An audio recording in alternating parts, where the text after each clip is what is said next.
হিন্দু ধৰ্মৰ মানুহবিলাকে লাজ পাব লাগে ভাই আমাৰ ৰাসত প্ৰথম পুৰস্কাৰ কোনে গ'ল হক নে কি মুছলমান সম্প্ৰদায়ৰ মানুহ ভাই ঠিক আছে মুছলমান ধৰ্মৰ মানুহে ৰাসত ফাৰ্ষ্ট প্ৰাইজ পালে হিন্দু ধৰ্মৰ মানুহে লাজ পাব লাগে এইটো আৰু কিবা কথা হ'ল না হে গাইছ স্বাগতম জনাইছোঁ চিনাকি আজিলৈ ভাগ্য ভাল গাইছ ই ক্ৰিকেট খেলা নাছে যদি ক্ৰিকেট খেলা চালা হয় না মহম্মদ শামী যেতিয়া 4-5টা উইকেট নিছে তেতিয়াও তাৰ ওপৰত ভিডিঅ' বনালা হয় মহম্মদ শামী আজি 6-7টাকৈ উইকেট নিছে আমাৰ হিন্দু ধৰ্মৰ প্লেয়াৰ কেইটাই কি কৰি আছে লাজ পাব লাগে অৱসৰ ল'ব লাগে এনে ধৰণত সি ভিডিঅ' বনালা হয় बात तो सही है ভাগ্য ভাল আমাৰ সি ক্ৰিকেট নাচায় নহ'লে তাৰ মুখেদি এনেকুৱা বক্তব্য শুনিব পালো হয় अरे बाप रे ये तो धोती खोल रहा है ৰিয়েলিষ্টিক চৰি লিপষ্টিক আপোনাৰ এনে ধৰণৰ বক্তব্যই আপোনাক বালত ধকৰা বুলি প্ৰমাণিত কৰায়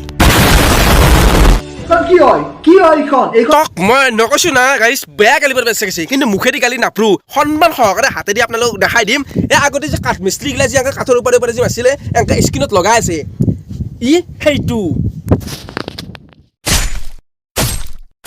এই কটাৰীখন দি যদি মোৰ এই হাতখন যদি পটককৈ লেপি দিওঁ কি ওলাব ভাই ৰঙা ৰঙা মদলবো তাৰ বাহিৰে একো নলে তই যা পৃথিৱীৰ যোনখন হস্পিটেলত যা তাতে টেষ্ট কৰবি তোৰ এলকহল 99% থাকবো Harmanım, baba nerede çarşafım? Gördüğüm bu paketler benim dermanım. Hoppa yavaşça açıldı. যি হল হল ৰিয়েলিষ্টিকক অলপ চাইড কৰি দিলোঁ মদৰ পৰা মোৰ এটা কথা মনত পৰিছে বৰ্তমান অসমৰ প্ৰত্যেকখন গাঁৱত প্ৰত্যেকটো চুপাত এজনকৈ হ'লেও নিচা সেৱন কৰা লোক আছে বা ড্ৰাগছ সেৱন কৰা লোক আছে জাগা লৈ লৈ ইয়াৰ নাম বেলেগ বেলেগ কিছুমান জেগাত হিৰইন বুলি কয় আৰু কিছুমান জেগাত পাও বুলি কয় এই পাওটো বৰ্তমান প্ৰত্যেক ঘৰে ঘৰে নাই বুলি ক'লেও এজনকৈ খোৱা ল'ৰা আছে নাই বুলি বিশ্বাস কৰিব নোৱাৰি এই বস্তুটোক কেনেকৈ আমি নিশেষ কৰিব পাৰোঁ তাৰ বাবে আমি উচিত তদন্ত কৰিব লাগিব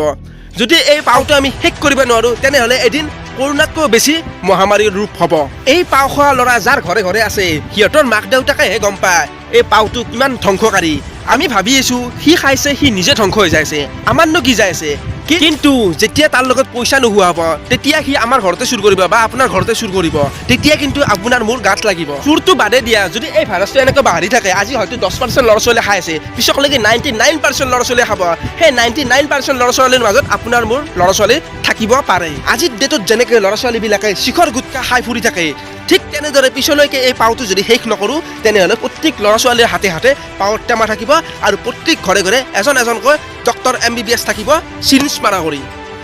সেয়ে আৰু আমাৰ আৰক্ষী বিষয়াসকলকো চেলুট দিব লাগিব বহুতখিনি ড্ৰাগছ ধৰিছে আৰু বহুতকেইটা ল'ৰাক দমন কৰিছে এতিয়ালৈকে আৰু বহুকেইজন ল'ৰা ছোৱালী এনেকুৱা আছে এৰিম বুলি চেষ্টা কৰিছে কিন্তু এৰিব পৰা নাই আৰু টকা পইচাৰ অভাৱৰ কাৰণে ৰিহাবতো যাব পৰা নাই চৰকাৰক মই এটা অনুৰোধ চৰকাৰে বহুতখিনি বস্তু বনাইছে ৰাস্তা পদূলি এছা পথৰৰ মাজত 4 লাইনো বনাইছে মোৰ এটা অনুৰোধ যে প্ৰত্যেকখন ডিষ্ট্ৰিক্টে এখন ৰিহাব লাগে চৰকাৰী ৰিহাব এখন খুবেই প্ৰয়োজন বৰ্তমান উঠি অহা ল'ৰা ছোৱালীখিনিৰ কাৰণে তাৰমানে এখন চৰকাৰী ৰিহাব খুবেই প্ৰয়োজন এইখিনি মই ৰিকুৱেষ্ট আৰু যাতে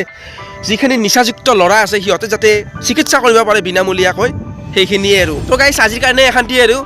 জয় জৱান জয় কিষাণ জয় অসম